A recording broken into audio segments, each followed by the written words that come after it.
Dave, we'll start with Bobby Miller. You know, you had talked a little bit about him last night, but did you get any updates just about his outing yesterday and how he came out of it? You know what? He came out of it well. I still haven't tracked him down. So I think for me, I talked to Thomas Albert, our head trainer, said there was nothing to it as far as health, positive outing.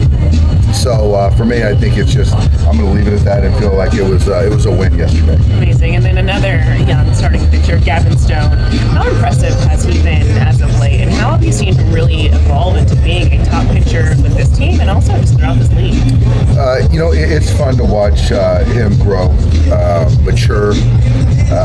You know, today's going to be an interesting one in the sense that I think it's his second start this year on regular rest. So I'm going to be mindful of, you know, his workload and how he's commanding the baseball. But, you know, just his poise, commanding of the baseball, the way he kind of attacks hitters, acquires strike one.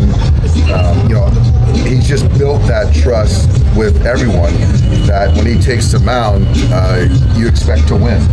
How much more favorable is the schedule going to be for you guys when you return home from this East Coast road trip again? It's going to be, we can kind of catch our breath a little bit. I thought 2 days ago we were a little sluggish and, you know, it just kind of, it is what it is. Yesterday I thought we came with a lot more energy and, you know, we can get through this one. We have an off day heading back to the East Coast, and then 6 days later we get another off day. So the schedule going forward is really going to be manageable, and so it's good to see that, you know, as far as the dates, the days off, the toughest part is essentially behind us now. How unusual is it? Have you ever experienced that, just coming back for 3 days on the West Coast and then going back to the East Coast? No, we haven't, and you know, I'm sure there's some reasoning behind it, but I think with the balanced schedule now, there's some things that are different for everyone. You know, some teams are playing 16 in a row. Some teams have got to play 6 on the East Coast and fly back to the West Coast for 3 and go back to the East Coast. So it is what it is, and we're not going to overthink it. From the managing side, have you had to make adjustments with the new schedule, or have you kind of found different ways to protect arms, things like that, and run guys out there? I think we have. I think that we've done a good job of trying to. The biggest variable is starting pitching and to kind of manage those guys. And I think we've done a great job with inserting guys, giving guys extra rest. Pax came back on regular, Gavin today. Trying to manage playing time a little bit. I think we've done a nice job of that. But you know, like I said, going forward, I think that the off days will make more sense. I'm going to get CT in there in Pittsburgh, so that'll be good. But yeah, I think overall, you know, pitching, position player wise, it's been good, and we're going to get some guys, you know, in the coming weeks back as well. Did you get a number for Bobby's ELO last night? You know, I heard initially it was 5 to 7, and then I looked at some other things that said it was a tick north of that. So I don't think that, again, I don't think it was too concerning. I think it was a net positive as far as that outing. Walker was saying the other night he feels better than he thought he would physically, but he's pitching like feeling the word. He's 5 starts into this thing. Is he being a little hard on himself? He is. But I think that, I guess that's how we'd want it. But there is a balance of managing expectations, and I think that's where, you know, Mark Pryor, myself come into play. Individually, you know, he's going to expect the best of himself. But I think that for me, for Mark, the organization, to sort of temper it and know that this is still a process is important. But I do think that for Walker, each outing, to take something positive out of it. And I talked to him a little bit out there today, and there's some stiffness There's no soreness. So those are things that, a year ago today, he was at home in Kentucky watching his teammates. So there's a lot. It's the world's changed, and he's putting a lot of work. So we can't lose that perspective. When your players are hitting their stride at different times, what goes into getting them all on the same page? Shoot, if you have that solution, let me know.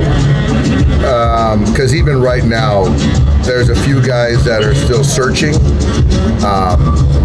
I think for me, it's whatever you got that day, in that moment, small period of time, just help us win a game. And so I think that, in certain times that everything clicks and is coming together and comes together, and other times it doesn't. But whatever you got that day, if it's your glove, it's a situational at bat, if it's cheering on your teammate to come in and help them mentally stay focused, whatever it is. Dave, you kind of talked about the rest for the pitchers, right? And, I think early on in the season, you guys have been going a lot on 6, 7 days, cycles. I assume by October, you're probably going to want, right, you guys be ready to go on 4 days rest. So you have to take that into account. You're going to have pitchers coming back, right, from injuries. And you're kind of mapping out this thing going forward. Like, how much of this do you kind of have like a general idea of what you want to do, and how much of it is just going to be, we're just going to kind of have to make this up as we go along? I don't see. I think there's a rough sketching or mapping out that we're constantly amend and work through.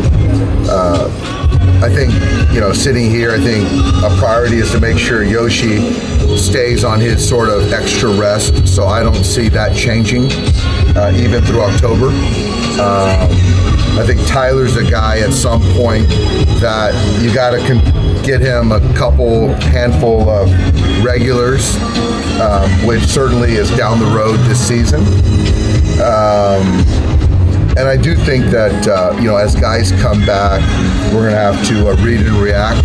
But I hope we're put in that position where we have too many healthy pitchers. So that's kind of where we're at right now. Did yesterday kind of feel like Christmas Day with the ability to deploy Hudson and Treinen and Evan? It did. And, Treinen and Huddy have been so good for us. And these are two guys that came off injury last year.